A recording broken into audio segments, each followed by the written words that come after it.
My name is James, and I'm 26 years old. If someone asked me what the biggest mistake of my youth was, I wouldn't need much time to answer.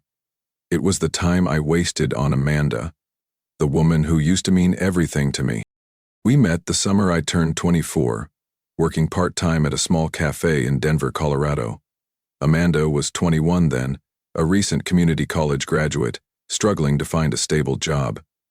I had just earned my accounting degree, but couldn't find anything in my field yet, so I stuck with being a barista while waiting for the right opportunity. At first, the connection between us felt natural. Slow nights closing the cafe, cleaning up together, sharing bits of life. Those moments gradually closed the distance between us. Amanda opened up about her difficult childhood, how her mom worked 2 jobs to raise her and her sister. My story wasn't much different. My parents divorced when I was 10, and I paid my way through everything with scholarships and part-time gigs. Maybe those scars are what helped us find each other. 6 months later, we officially started dating. When the lease on my small apartment expired, Amanda suggested we move in together to save money. I agreed. At the time, she felt like the only family I had. But living together wasn't like the romantic movies we used to watch. Amanda became unemployed almost right after moving in. A string of failed interviews left her disheartened, and then she decided to take time off to rediscover herself. Meanwhile, I was grinding through 2 jobs, a morning shift at a small accounting firm and evening shifts waiting tables at a Mexican restaurant. Rent was $1,600 a month, and I was covering $1,200 of it so she could heal. At first, I told myself it was fine. Love meant giving without keeping score. But slowly, the sacrifice became a burden. Not only was I paying most of the rent, I was doing almost all the housework. Laundry, dishes, cleaning, even picking up the battlefield Amanda left behind every time she felt like cooking and gave up halfway. I thought she'd at least help with the little things, but every reminder was met with dismissive shrugs or icy glares. "It's not a big deal, you can just do a little more," Amanda would say, phone in one hand, snacking with the other. One night, after a brutal double shift, I came home just before 11 p.m., hoping for a simple dinner or at least a clean kitchen. Instead, I was greeted by the stench of spoiled food and a sink full of dishes. I stood there, shoulders heavy, heart sinking. I asked as gently as I could, "Could you help me clean up a bit?" Amanda didn't even look up from her phone. "You're making a big deal out of nothing," she said. That night was the first time I truly felt like nothing more than a utility in that house. A bill payer, a cleaner, a doormat. Even with my heart starting to crack, I clung to the good memories, hoping things would change if I just tried a little harder. Love isn't always easy, right? But that was just the beginning of something worse. 3 weeks after our first major fight, I started realizing something. Amanda never intended to change. I had hoped it was just a phase, that the laziness and detachment were temporary. But day after day was the same. I'd come home after nearly 10 hours of work to an apartment that reeked of stale food, laundry piled everywhere, snacks crushed into the carpet. Amanda still lounged on the couch, remote in one hand, phone in the other, like she had no responsibilities in the world. Once, I tried not doing laundry for a week. The dirty clothes formed a mountain in the living room. When I asked why she didn't wash any, Amanda just shrugged. "I thought you liked doing everything yourself." I didn't respond. I didn't want to yell in my own home. But the frustration burned quietly, like coals under ash. One Saturday morning, after scrubbing the kitchen and bathroom, I saw Amanda with her feet up on the dining table, scrolling through her phone in the pajamas I had just washed.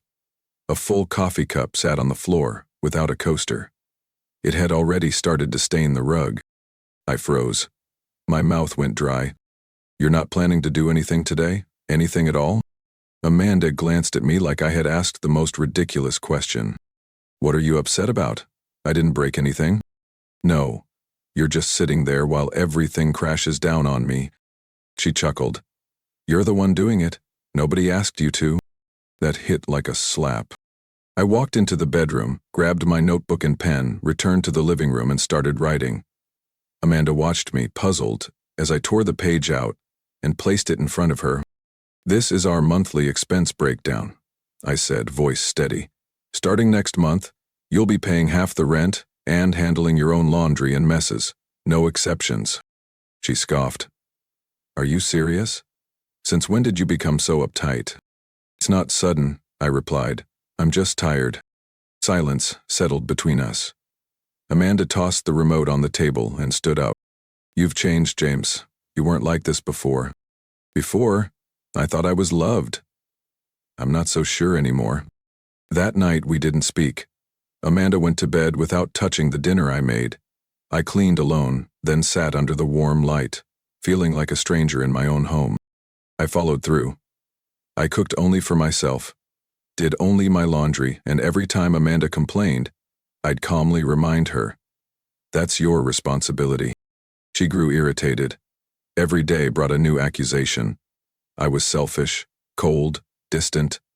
But strangely, I felt freer than ever. For the first time in nearly a year, I was sleeping in a clean room, eating warm meals, and not being blamed for asking for basic respect. Amanda tried to pull me back. Elaborate dinners, silk nightgowns, flirty walks around the apartment.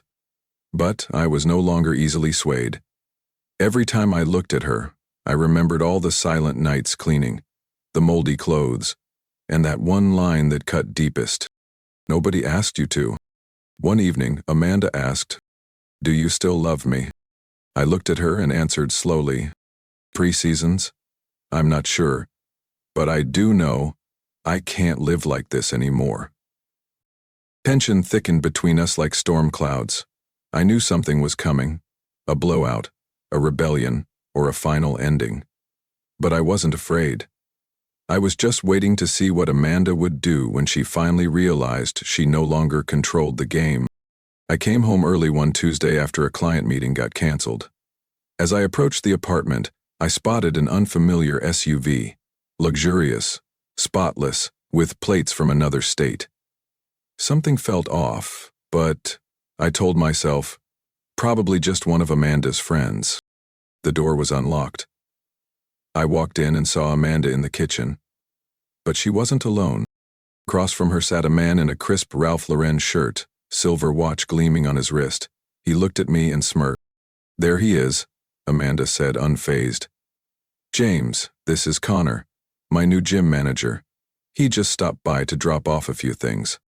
I nodded. Let me guess, squat secrets? Connor chuckled dryly. Amanda shot me a look but stayed silent.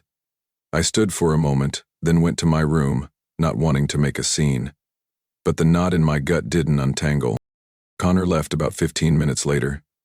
When I stepped out, Amanda was standing by the window, arms crossed. Are you jealous? She asked, a hint of challenge in her voice. I stared at her for a long moment. No, but I'm surprised you're not even trying to hide it anymore. She gave a dry laugh and turned away. Fine. You want the truth? Connor and I are seeing each other. The words landed like a punch. So you've been cheating on me? I asked, voice low. No, Amanda said. We've been over for a long time, James. You just didn't want to admit it. I'm tired of acting like some housewife while you nitpick everything and count every dollar. I laughed bitterly. I kept track because I was paying most of the rent. I cooked, did laundry, cleaned the whole apartment while you scrolled TikTok. And now you're tired? I wasn't born to serve anyone, she said without flinching. Connor gets that. He says I don't have to do anything, just live for myself. I nodded, silent. Oddly, I didn't feel as hurt as I thought I would. Only an odd sense of lightness. Well then, I said. Go live with Connor. But I'm not staying here with someone who betrayed me. Amanda froze, probably expecting me to yell, beg, or accuse. But I walked into the bedroom, pulled out a suitcase, and began packing. James, what are you doing? She asked. I'm leaving, I said without turning. This place is yours and Connor's now, if that's what you want. I don't need it. Wait, Amanda came closer, her voice faltering for the first time. Aren't you upset? Angry? I looked at her calmly. No, because now I finally see who you really are. and I don't love someone like that anymore." Her expression changed. She smirked, but her eyes revealed defeat. "You're just like every modern man. I can't stand. Sweet at first, calculating later, and then walking away like some kind of victim." I slung my suitcase over my shoulder. "I'm not a victim. I'm a survivor." Then I walked past her without looking back. That night I rented a small room near my office. The bed was stiff and the lights flickered, but I could breathe easier than I had in months. For the first time in a long while, there were no complaints, no condescending glances, just me and the quiet. 3 days later, Amanda texted me, "You think you'll be fine without me? Don't fool yourself. Someone like Connor won't keep you around forever." I didn't respond. She called. I blocked her number. The next morning, I received an email with the subject line, "Your stuff. I'll throw it all out if you don't come get it." I laughed, not out of anger, but because I finally realized what I had truly walked away from. There was nothing in that apartment worth going back for. Leaving at the right time, that was enough. I thought I had left the past behind. After moving out and settling into my new place, I threw myself into work. Long hours didn't drain me like they used to. If anything, I felt like I was coming back to life. No more dragging myself home exhausted in every way. No more pretending a dying relationship was still fine. Until one Saturday evening I got a text from Eli, my best friend, and someone who used to know Amanda too. "Bro, Amanda brought someone over to the old apartment. They're having a party. Looks like a new guy." I read it 3 times, trying to make sense of it. "What about the apartment?" "Yours. The one you had with her. Looks like she hasn't changed the locks." An itch crept up my spine. Even though I had moved out, I still had a few personal items left there. A pricey Bluetooth speaker, some paperwork, and a small keepsake box. All things I had planned to pick up over the weekend. I drove to the old complex. The apartment lights were on, curtains wide open.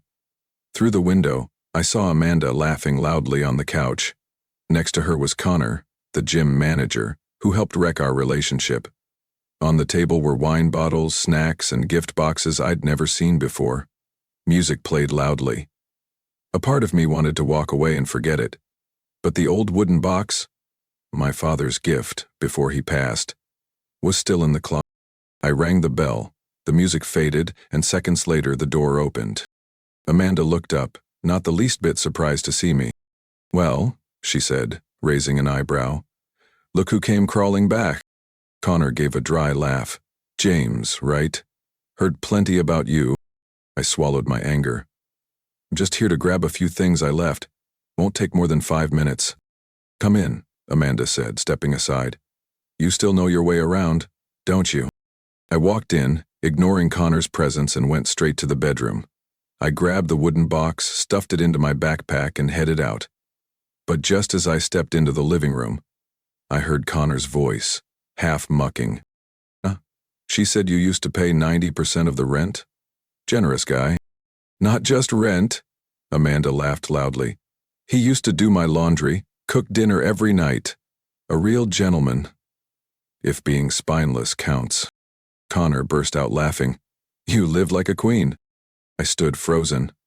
I had mentally prepared for a brief civil visit. Nothing prepared me for this, being turned into a joke by someone who once called me family. Amanda turned, feigning surprise.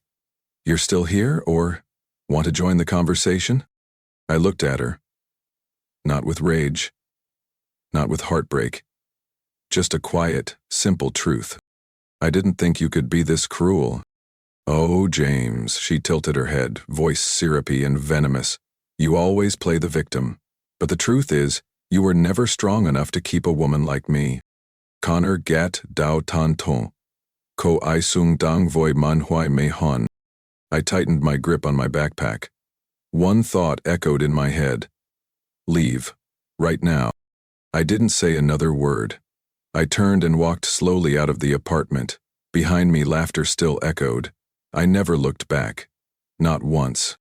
When I reached my car, I sat in silence for a while before starting the engine. My hands were still shaking, my heart still racing. But strangely, I didn't feel the pain I expected. There was a spreading emptiness, and with it, a strange sense of clarity. That night, I went home, opened the wooden box and pulled out an old photo of me and my dad.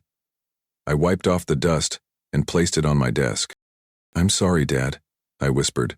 I let myself drift too far. I locked the door, closed the blinds, and deleted Amanda's number from my phone. I had no more room for old wounds in the new life I was beginning to rebuild. Piece by piece, step by step, with no one in my way.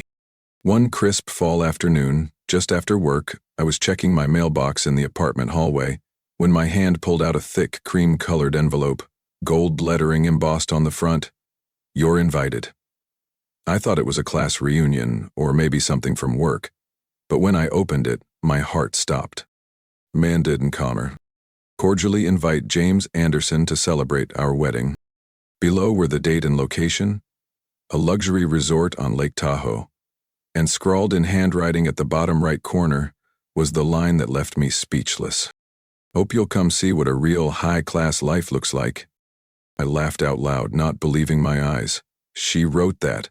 Amanda, without a doubt. This wasn't an invitation. It was a slap in the face, a blatant provocation. Her way of saying, "You lost me, and I've moved up."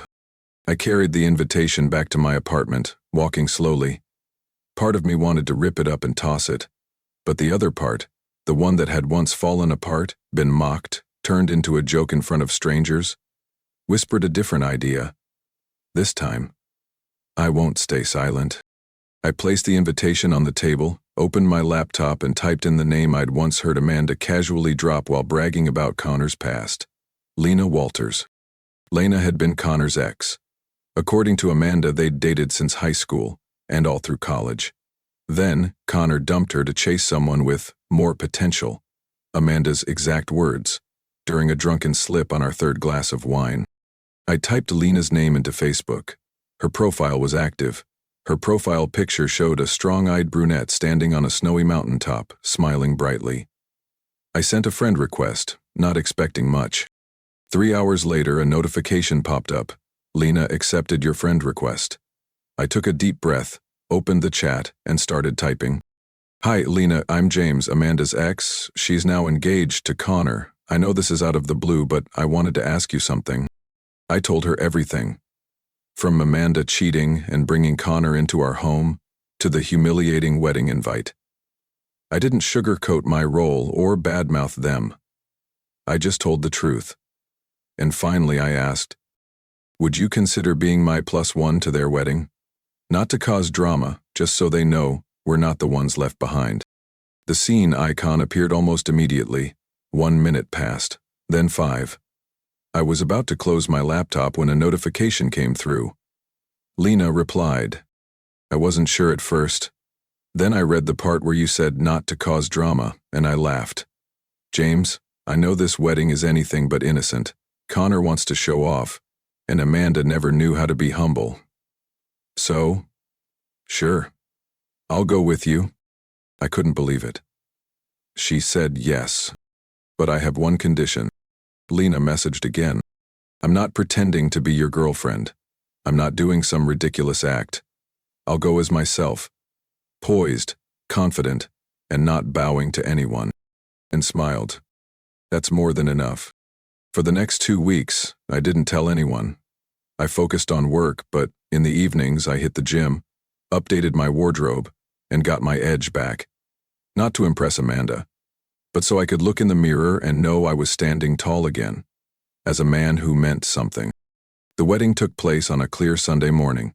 I arrived nearly an hour before the time on the invite. Lena showed up 10 minutes later in a deep blue velvet dress. Simple, but stunning.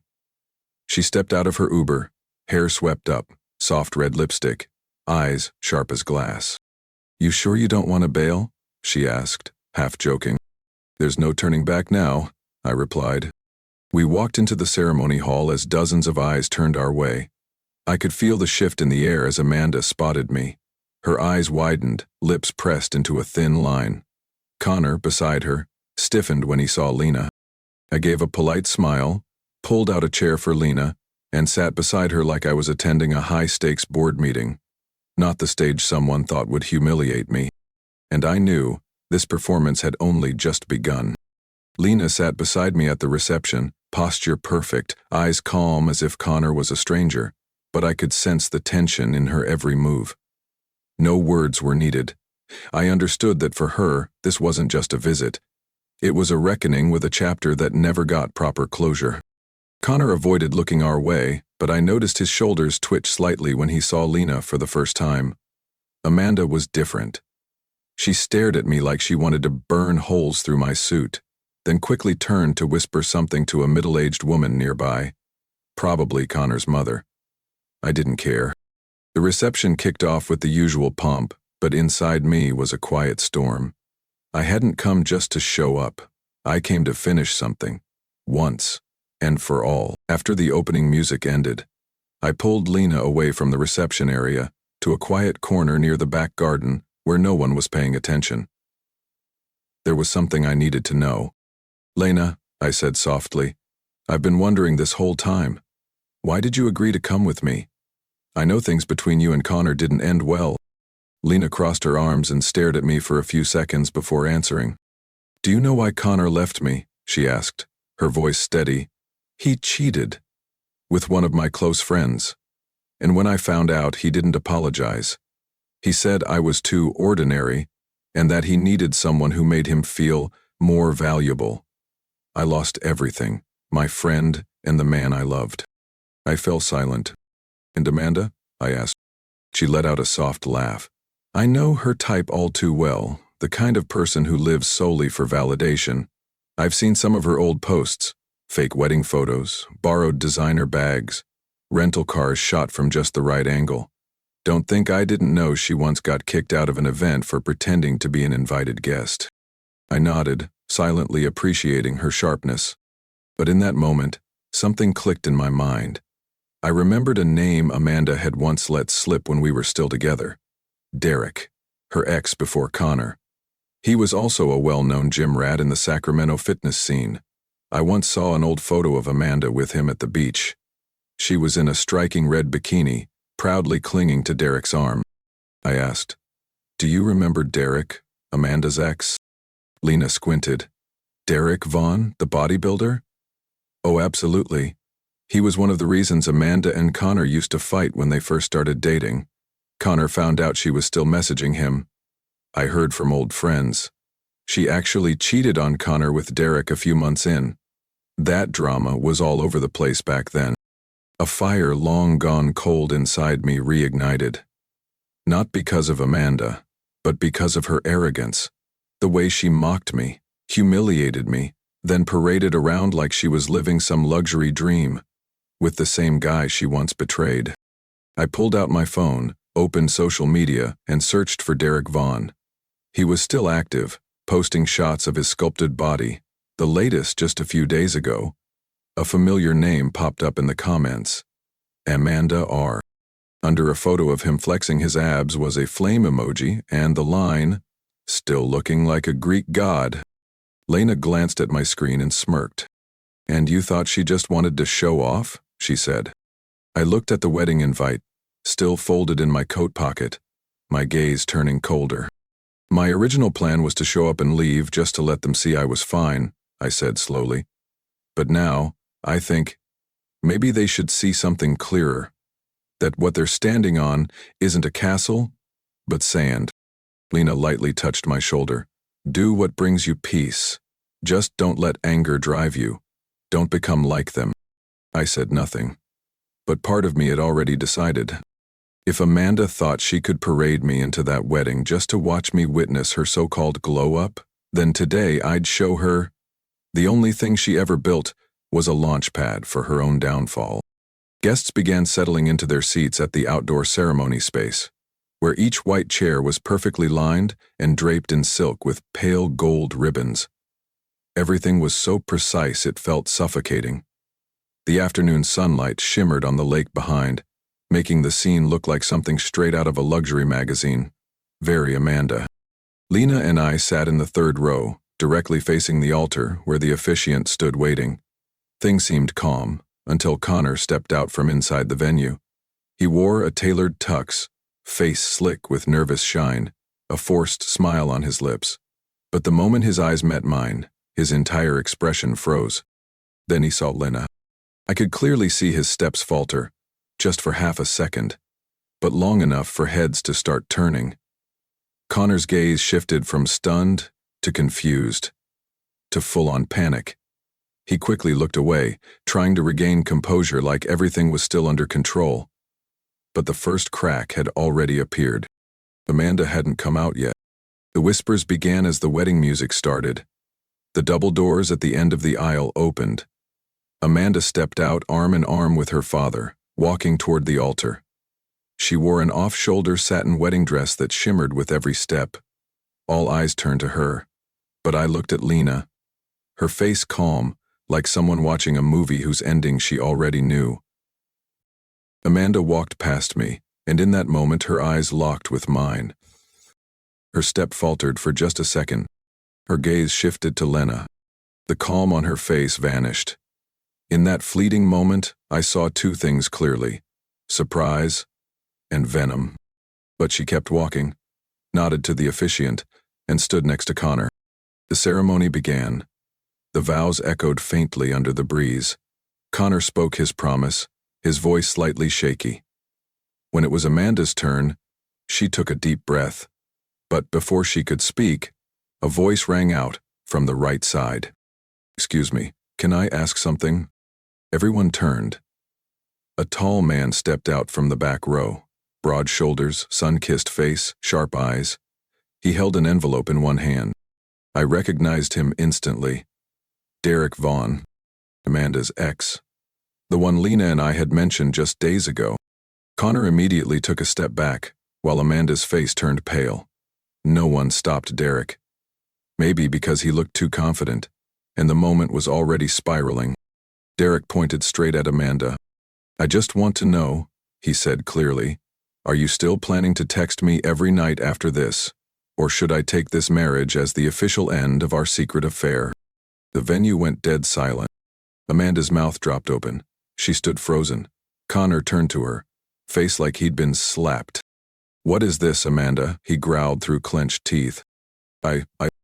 She texted me last night," Derek cut in, pulling out his phone and holding it up. "Begged me to show up and save her from a mistake." Her words. I came here to clear things up. Connor took another step back, arms hanging limp. A few guests gasped. A woman, probably Connor's mother, stood up abruptly. Amanda said nothing. She looked around, searching for an escape. Then suddenly, she pulled off her veil, tossed it to the ground, turned, and ran down the aisle. No explanation. No glance back. I sat still, expressionless. Lena looked at me and gave the faintest smirk. Connor stood there on stage, completely abandoned, face drained of color, surrounded by murmuring guests like a hive of startled bees. Derek didn't stay. He simply turned and walked out, leaving chaos behind. A minute passed. Then two. The officiant cleared his throat and stepped aside. People began to stand, restless. A few approached Connor, asking what had happened, but he didn't respond. He just stared in the direction Amanda had run, like he couldn't believe it was real.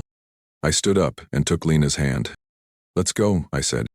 She nodded, walking with me past the emptying rows and whispers of disappointment. I didn't feel triumphant. I didn't laugh. I just felt light. Like a heavy stone had finally been lifted from my chest, a weight that had been there for over a year. And, for the first time, I left a place where I was once the loser, with the poise of someone who now understood their worth. Just 3 days after the wedding disaster, I started receiving calls from unknown numbers. At first, I ignored them, until one message came in, from a name I never wanted to see again. "Do you have a moment? We need to talk. It's urgent." I put the phone down.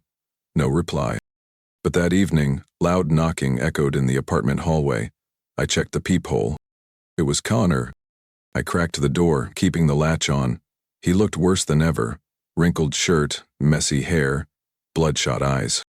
"James." I need to ask you something, he said, voice raspy. Was all of this your plan? Did you bring Lena just to ruin my wedding? I smirked. Are you seriously asking if I crashed the wedding of the guy who destroyed my relationship? Connor clenched his jaw. I lost everything. Amanda ran off, my parents are furious, and my job's reviewing my contract because I used company funds for the wedding. You don't get it. I put everything into that marriage. I stared straight into his eyes. You weren't marrying for love. You were marrying for money, for status, for some cheap illusion of success that you and Amanda both chased. And what about you? Connor snapped. You used to love Amanda, lived for her. Now you're just out for revenge because she didn't pick you? I opened the door wider, crossed my arms. No, I'm not after revenge. I just refuse to keep being disrespected. And for the record, Amanda didn't pick anyone. She used whoever was most convenient at the time. Connor went silent, then suddenly burst into bitter laughter, wild, almost manic. I gave up everything for her. I was ready to quit my job and move in with her because she promised to take care of everything. And the whole time, she was still messaging that jackass Derek. You know what that feels like? I looked at him, calm. I do, believe me. Connor staggered back, then turned and walked away without another word. I shut the door behind him. I didn't feel relief, just clarity. People like Amanda and Connor would never know what enough means, or gratitude, or real loyalty. I thought it was over. But the next evening, my mom called. James, she whispered. There's a young woman here asking for you. She doesn't look well. I rushed to her house in the suburbs. As soon as I pulled up, I saw Amanda curled up on the porch steps, soaked coat, mascara streaked to her chin. I approached cautiously. Amanda, what are you doing here? She looked up, eyes swollen. James? I have no one left, she whispered. My parents disowned me. Connor hates me. I have no home, no money. All I have is you. I stood there silently. The anger that once burned was now just a cold puddle. You don't have me, I replied gently. I walked away the day you brought someone else into our apartment. Remember? Amanda burst into tears. I know I messed up. But you have to understand. I thought Connor could give me stability. I just wanted a good life. I didn't think it would all fall apart. I looked at her. There was no pain left, just clarity. You chose Connor because he had more potential, right? Just like you chose me before that because I paid most of the rent. You never loved anyone, Amanda. You just loved the feeling of being taken care of. She stared at me like I'd slapped her. James, I'm sorry. But I really have nothing now. Can you at least let me stay with you for a few days? I shook my head firmly. I can't help someone who only remembers me when the world forgets her. She stood, reached out to touch my hand. I stepped back. Leave, Amanda. Don't come back. She stood there for a moment, trembling, then turned and walked away from my mom's house. I didn't look after her. Days later, I changed my number, blocked Amanda and Connor on every platform. I installed a camera outside my apartment, changed the door code. I wasn't afraid of them returning, I just didn't want even a shadow of that past in my new life. I had spent too long blind, thinking love meant unconditional forgiveness. But now I understood. True love begins with knowing your own boundaries and having the courage to close the door on anything that doesn't deserve to stay. Nearly 3 weeks after the ruined wedding, I received a message from Lena. Bella wants to meet you.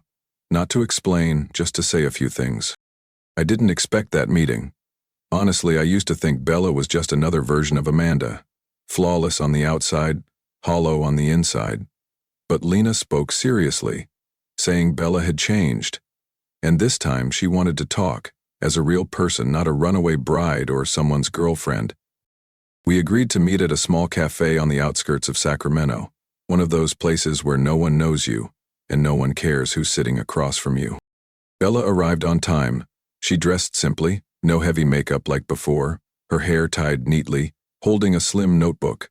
From the first glance, I knew this wasn't the same woman who once strutted down the aisle with her head held high. "Thank you for coming," she began softly, eyes hesitant. "I owe you an apology." I nodded, saying nothing, waiting for her to go on. "When I was with Connor," she said, "I thought I was winning. A man who loved me, a grand wedding, a life that looked perfect. But it turns out I was just another pawn in my own game." I stayed quiet, letting her speak her truth. "Connor didn't love me. He loved the feeling of being better than others. I heard him talk about you, James, the way you cared for Amanda, the way you endured everything. And he laughed at it. Called you the last soft man left on earth." I smirked. "Not surprising." "And I believed it," she said, lowering her head. "I thought women were only happy when they were chosen, when someone proved they were worth it. But when I saw Lena show up, with that grace, that calm confidence, I realized I was nothing like the image I'd painted of myself." She looked up at me, eyes red. "I lost a lot, but that wedding showed me it was time to stop." I reached out to Jake. That name surprised me. "He's still upset with me," Bella admitted, "but he agreed to meet, and we talked, like two adults. No blaming. We're not promising anything yet, but we're trying again. This time, for real." I looked at Bella, and for the first time, I didn't see her as the shadow of money or ambition. Just a woman who'd been lost, trying to find her way back. "And you?" she asked. I took a deep breath, glancing out the window at the soft glow of the afternoon sun. "I'm good," I said. "I've learned to let go of what I can't fix and focus on the only thing I can control, myself." Bella nodded. "I hope I get there one day too." We said goodbye with a light handshake, no resentment, no regret. A quiet ending to all the chaos we'd both been a part of. That evening, I returned to my apartment, a small but tidy space where I worked, cooked, and slept peacefully every night, without needing to accommodate anyone else. I made myself a cup of tea, played soft jazz, and sat at my desk to finish the final draft of a financial report my firm would be presenting to the board. Work, something I once treated as secondary when I was with Amanda, had now become my foundation. I didn't need praise or validation or someone to say I was enough. I just needed to know that every day I was living true to myself. Late at night, I opened an old notebook where I used to write down things I wanted to improve, learn better data analysis, hit the gym regularly, master my favorite Italian recipes, and at the top was a line I'd written one uncertain night. "You don't have to be perfect. Just be someone you're not ashamed of when you look back." I smiled. I had become that person. And the best part? I didn't need anyone beside me to feel complete. My story wasn't just about a broken relationship. It was about waking up from a fantasy, learning to let go of what didn't serve me. In a world full of noise and judgment, I used to believe my worth came from being chosen by someone else. But in the end, the most valuable thing was the peace that came from living honestly, independently, and no longer depending on anyone to feel whole. Sometimes, losing someone is exactly how you find yourself. What do you think about James's story and the choices he made? Feel free to share your thoughts in the comments below. And don't forget to follow the channel so you won't miss any touching and real-life stories about family in our upcoming episodes.